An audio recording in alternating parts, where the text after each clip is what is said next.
Movie की शुरुआत होती है 1987 में। हैलोवीन की एक रात पहले हमें यहाँ पर एक मेंटल हॉस्पिटल दिखाया जाता है, जो जगह खास पागल कैदियों के लिए बनाई गई थी। यहाँ पर नर्स गलती से एक दूसरे आदमी को रिहा कर देती है। जिस मरीज को इसने आजाद किया था, इसका नाम था बेंजामिन, जो खतरनाक सीरियल किलर था, यानी कि पागल कातिल। वो बिना सोचे समझे बुरी तरह लोगों को मार देता है। जो यहाँ पर 17 सालों से कैद था, उसे दिमाग की ऐसी बीमारी थी जिसकी वजह से वो अपने आप को एक छोटा बच्चा समझता था। लोगों को मारना उसके लिए कोई खेल है जिसमें उसको बहुत मजा आता है, इसीलिए उसने अपने माँ बाप को भी नहीं छोड़ा, उनको भी बुरी तरह मारकर उनके छोटे छोटे टुकड़े कर दिए थे। यही वजह है कि इस फिल्म का नाम डिसाइड है। इस कातिल का अंदाज ऐसा ही है। अब जब दूसरी नर्स यहाँ पर आई तो उसे पता चला कि बेंजामिन आजाद हो गया है। वो काफी परेशान हो जाती है। अब ये दोनों नर्सेज एक दूसरे को इल्जाम देने लगती हैं, तुम्हारी वजह से भागा है, तुम्हारी वजह से भागा है। पर फिलहाल इस बात को नजरअंदाज करके वो दोनों सोचती हैं कि अब इसका हल क्या होना चाहिए, या हम पुलिस को फोन करके इसके बारे में बता दें। बल्कि वो एक प्लान बनाती हैं कि हम सारी चीजों को इस तरह करके दिखाएंगे कि सबको लगे बेंजामिन यहाँ पर आया ही नहीं था, कि वो यहाँ का मरीज ही नहीं था। बेंजामिन मेंटल हॉस्पिटल से निकलने के बाद सीधा एक घर में जाता है, जहाँ पर एक लड़का हैलोवीन की पार्टी के लिए तैयार हो रहा था। वो अपना हुलिया जोकर जैसा बना रहा था। अपने चेहरे को पेंट करके वो अपना मेकअप कर ही रहा था कि बेंजामिन यहाँ पर आकर उस पर हमला कर देता है। इसने लड़के का गला ही काट दिया। गले से इसका खून बहने लगा। बेंजामिन ने उसे ऐसे ही वहाँ पर तड़पने के लिए छोड़ दिया। वो फिर लड़के की जगह खुद आके खड़ा हो जाता है, यानी कि वो अब अपना मेकअप करने लगा। अपना मेकअप जोकर जैसा ही कर रहा था, और क्योंकि उसका चेहरा लंबा था तो वो बिल्कुल जोकर ही लग रहा था। वो पूरा मेकअप करने के बाद वो लड़के के जोकर वाले कपड़े पहन लेता है, पूरी तरह से तैयार हो जाता है, और सर पर उसकी तरह टोपी पहन ली थी और हाथों को भी अच्छे से डिजाइन कर लिया था। ऐसा लग रहा था कि वो असली वाला ही जोकर हो। वैसी मुस्कुराहट, वैसी हरकतें, वैसी ही खामोशी, जिसके पीछे खतरनाक कातिल छुपा हुआ था। और वो अचानक ही अपनी असली एक्शन में आ जाता है। उसने तेज धार चाकू लिया, लड़के के बाजू पर मारकर लड़के की बाजू ही काट दिया। इसके जिस्म के हाथ वाला हिस्सा अलग कर लेता है और उस बाजू से निकलने वाले खून से वो शीशे पर कुछ बनाता है, यानी कि ये करके ये बताना चाहता था कि न्यूमैन यहाँ पर आया था।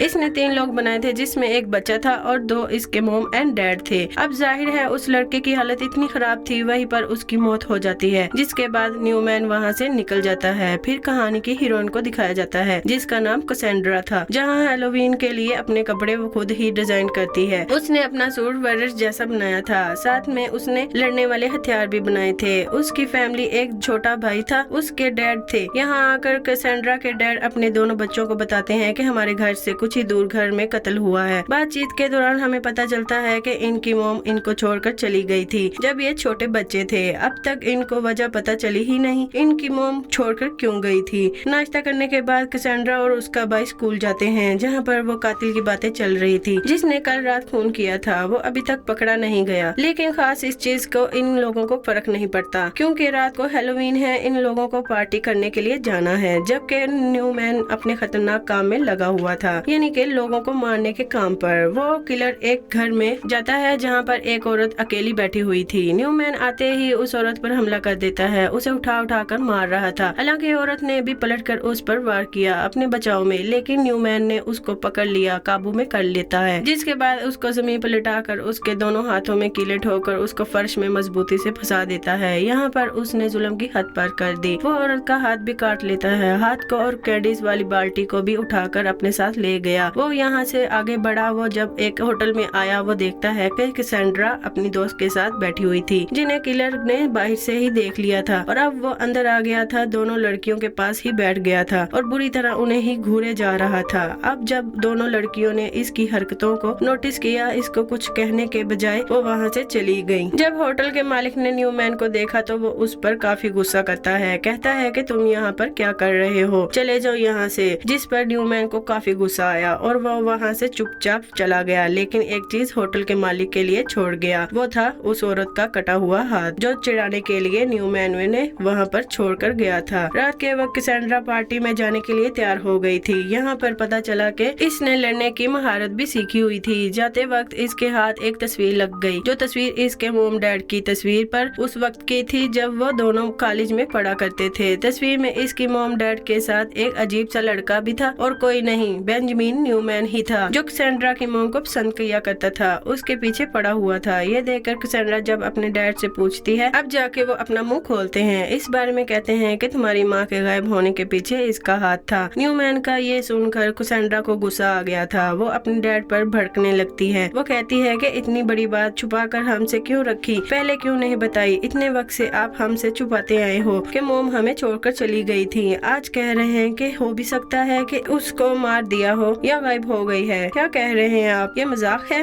आप मेरी बात सुने, आप केस दोबारा खुलवाएं। क्या पता मोम जिंदा हो। यहाँ उसने अपने डैड को काफी बातें सुना दी। जिसके बाद दरवाजे की बेल बजी। वहाँ पर दरअसल कैसेंड्रा के दोस्त आए थे उसे पार्टी में ले जाने के लिए। तो अब वो खुशी खुशी कैसेंड्रा उनके साथ चली गई। जबकि न्यूमैन उस घर के ऊपर खड़ा हुआ था। उसे जाता हुआ देख लेता है। पार्टी कहाँ हो रही है, उस जगह का एड्रेस उसने सुन लिया था क्योंकि अब कैसेंड्रा के पीछे पड़ गया था। अब उसकी नजर में कैसेंड्रा के डैड आ गए थे। वो जब किचन में थे तो वो पीछे से आकर उन पर हमला कर देता है। जख्मी करके पीछे उनको जमीन पर लिटा देता है। फिर उनका पेट चीर कर रख देता है और पेट से सब कुछ निकाल कर बाहर रख देता है। तब जाके उसको चैन का सांस आया और वो वहाँ से चला जाता है। और कुछ ही देर में कैसेंड्रा का भाई घर पर आ जाता है। और जब उसने देखा कि उसका डैड मर रहे हैं, उनका इतना बुरा हाल है, पहले वो पुलिस को कॉल करता है और फिर कैसेंड्रा को। लेकिन यहाँ पर पुलिस तो फोन उठा लेती है पर कैसेंड्रा नहीं उठाती। लेकिन वो तो पार्टी में मसरूफ थी, उसे आवाज ही नहीं आई थी। पार्टी में न्यूमैन भी घुस आता है। वहाँ पर एक लड़के को अपना शिकार बनाता है जो वह सब में मशहूर था। लड़का जब वॉशरूम में अकेला था तो न्यूमैन ने उस पर हमला कर दिया। पीछे से पहले आकर चाकू उसके सर में दे मारा और फिर अपने दोनों अंगूठे